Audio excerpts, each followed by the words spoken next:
की दो बहुएं थी, बड़ी कल्पना और छोटी प्रिया। कल्पना का जैसा नाम वैसा ही काम।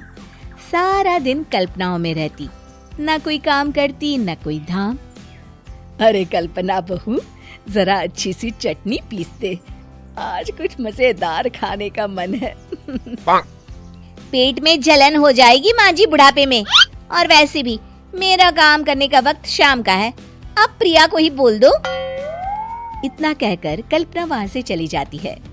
कांता कल्पना के ऐसे रवैये से काफी परेशान रहती हैं। मैं बना देती हूँ माँ चटनी। ऐसा बोलकर प्रिया माँ को चटनी बनाकर प्लेट में खाने को देती है कि तभी वहाँ कल्पना आ जाती है। अरे वाह चटनी, जरा चख कर तो देखूं, बड़े दिन हो गए। अरे नहीं बहू, तू तो रहने ही दे चटनी खाना, पेट में जलन हो जाएगी।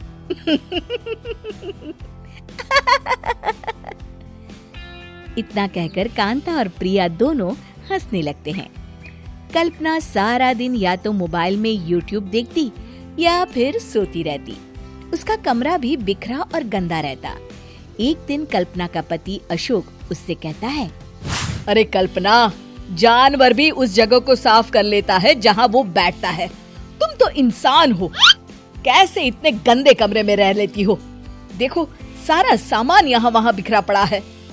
ज्यादा अपनी माँ का बोल ना बोलो। हाँ, कमरा तुम्हारा भी तो है, गंदा लग रहा है तो साफ कर लो। पता नहीं तुम्हारे साथ मैं कैसे जिंदगी बिताऊंगा। इतना कहकर अशोक वहाँ से चला जाता है। कल्पना बस खाना खाने कमरे से बाहर आती और फिर से कमरे में चली जाती। इससे कांता बहन काफी परेशान रहती।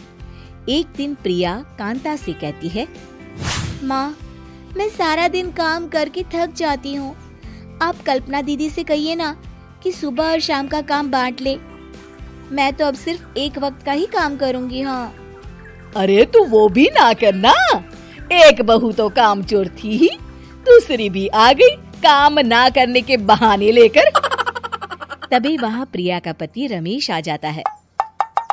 माँ, मैं देख रहा हूँ भाभी कोई काम नहीं करती, प्रिया सारा दिन घर और रसोई का काम करती है, अब कुछ करो ना माँ। कांता मन में कुछ सोचती है और कल्पना के पास जाती है। कल्पना फोन पर मेकअप करना देख रही होती है। कल्पना, तुम सारा दिन बस मोबाइल देखती हो, घर का कोई काम भी कर लिया करो। प्रिया सारा दिन काम करके थक जाती है। आज से मैंने फैसला किया है, एक वक्त का काम तुम करोगी, सुबह का खाना तुम बनाओगी और रात का प्रिया।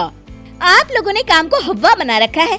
अरे पता नहीं थोड़ा सा ज्यादा काम करने में आप लोग घबरा क्यों जाते हैं। और हाँ, बहुत ज्यादा प्रिया की तारीफ मत करिए मेरे सामने, बड़ी बहू तो मैं ही रहूंगी।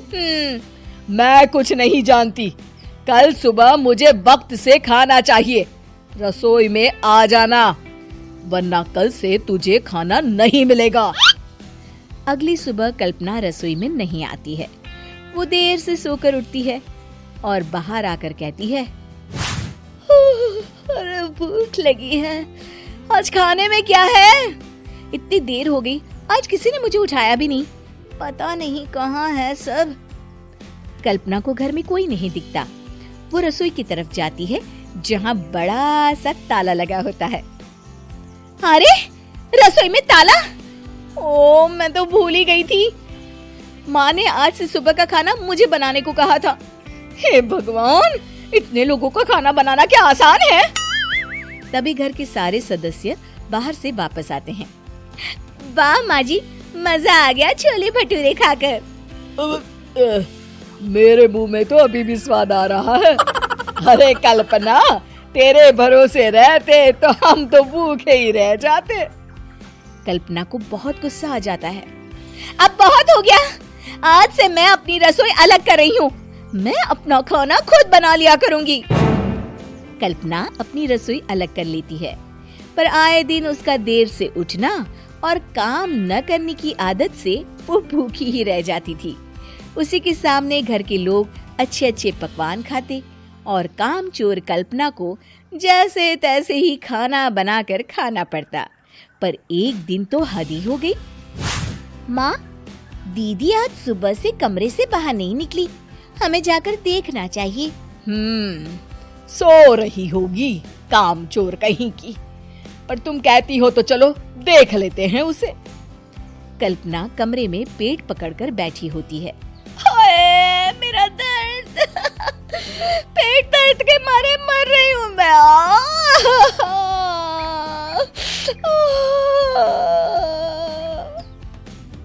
अरे दीदी क्या हुआ, पेट में दर्द क्यों हो रहा है?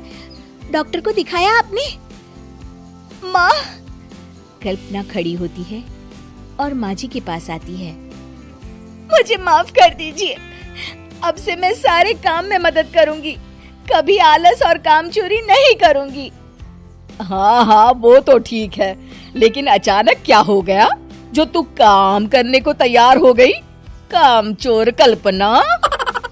माँ, लगातार बासी और उल्टा पुल्टा खाना खाने के कारण मेरे पेट में इन्फेक्शन हो गया है। काम न करना पड़े इसलिए मैं 2 दिन का खाना एक दिन ही बना लेती थी। बासी और खराब खाना खाने के कारण लेने के देने पड़ गए। पेट में दर्द हो रहा है। चलो अच्छा हुआ, देर आए दुरुस्त आए।